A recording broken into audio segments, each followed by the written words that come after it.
vous vous souvenez évidemment d'Emma Domas, son joli brin de voix, son joli visage, elle avait beaucoup de personnalité. Vous l'avez retrouvée, Frédéric, elle est une artiste, on va dire, sans étiquette. Elle a toujours refusé qu'on lui colle une étiquette.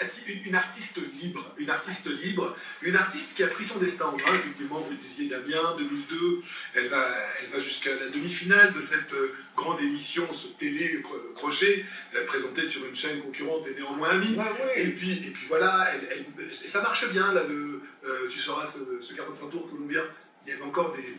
Il y avait encore des singles CD en 2002. Mais c'était pas 45 tours. Non, c'était un single. Vous êtes délicieusement vintage, c'est pour ça que vous êtes... C'est mon côté vintage. Mais on aime bien. Et délicieusement, je prends aussi. Et donc, voilà, elle est connue, elle est starifiée, effectivement. Ouais, vite. Faut coller le nom de star à des gens qui n'ont pas encore passé l'épreuve du feu, l'épreuve de la reins scène. solides, hein, les épaules C'est solides. vraiment... donc, oui, effectivement, ensuite, elle a un petit peu perdu pied. Et là, elle revient avec un album qui est L'Art des naufrages. Cet album est magnifique. Vraiment.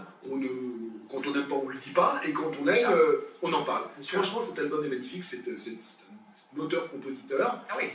Elle a tout écrit, ou presque. En tout cas, les textes sont tous d'elle. Et puis, alors, elle s'est vraiment assise sur sa région. Elle est retournée en Avignon. Elle est partie... tel un arbre, se remettre en terre pour reprendre racine. Et en Avignon, elle a monté une compagnie rassemblant des artistes qui, comme elle, cherchaient un second souffle. Et grâce à cet ancrage territorial, régional, elle revient, elle a pu produire cet album et nous sommes allés en Avignon. Et vous êtes d'accord, ce que j'ai dit, elle n'a pas changé. Elle n'a pas En changé. 20 ans, c'est une fille. Mais votre imitation de Roméo Dufay, c'était absolument somptueuse. Je voulais vous le dire, Je suis franchement. pas non plus. Là, franchement, Emma, elle va avoir du mal à passer après ça. Allez, Emma Domas en Avignon, c'est parti.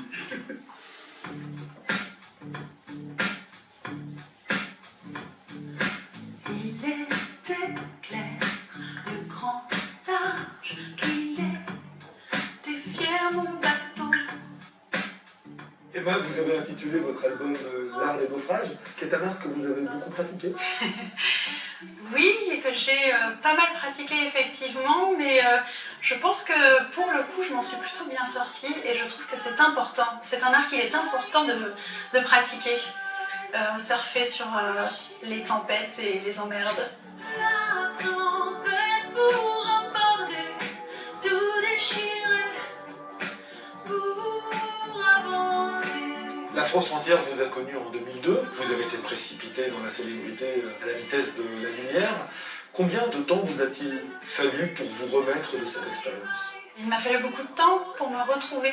Les gens étaient rentrés dans notre intimité par le biais de cette émission. Ce sentiment-là, il a duré longtemps, je dirais une bonne dizaine d'années, avant que je puisse me ressentir à nouveau seule. Jeune et jolie fille, toi qui vas sans peur. Oh, de ta coquille. Aujourd'hui, vous gérez votre carrière de A à Z. C'est à ce prix que vous pouvez continuer à chanter.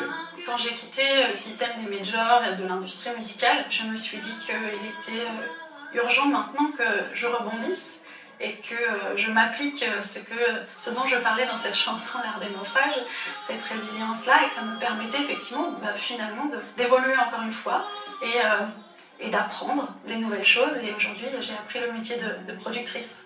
Pour enfin regarder les nuages passer, saisir ta chance, contempler le paysage assis, à la place du silence. Avez-vous l'impression, Emma, qu'aujourd'hui le public vous connaisse pour qui vous êtes ? Oui, ils m'ont connue dans une émission de télé-réalité et ils m'ont suivie jusque dans des festivals d'art contemporain. C'est difficile du coup de me mettre dans une case, c'est difficile de me mettre dans un bac en disant ce produit c'est ça et d'étiqueter ce produit.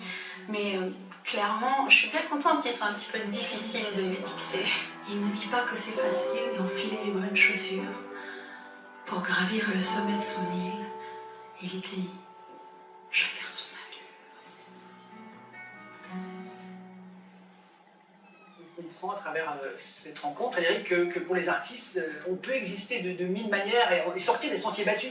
Et c'est plutôt très réconfortant. Ouais. Aujourd'hui, il est vrai que le marché du disque il est moribond. On sait très bien que là, on vendait des artistes archi connus qui vendaient 1 million d'albums. Aujourd'hui, quand ils vendent 50 000, c'est déjà très bien. Donc pour des artistes comme ça, on se disait, il n'y aura plus de place. Justement, le fait qu'il n'y ait plus de règles permet de tout oser. Et l'artiste artisan, comme l'est Emma Domas, et comme beaucoup d'autres, on en a rencontré d'autres lors de nos pérégrinations le samedi matin ici sur Télématin, bah, ça donne de l'espoir. C'est-à-dire que cette jeune fille, qui avec beaucoup de sacrifices, elle est maman, elle est épouse, elle est productrice, il faut avoir les épaules bien larges et une capacité de travail, une volonté intacte, bah justement, elle a envie de s'exprimer, elle continue, les réseaux sociaux sont là, la toile est là, les modes par correspondance sont là, et elle continue à exister, à aller sur scène, elle retournera sur scène dès que ce sera possible, et c'est plutôt très réconfortant. Merci Frédéric. Je suis sûr qu'il y a plein de gens ce matin qui étaient contents d'avoir des nouvelles d'Emma Emma Domas, Domas. hein, parce que c'est vrai que... Ça fait un moment. Ça fait un moment, bah, ça faisait 19 ans, 2002, on est d'accord. Effectivement.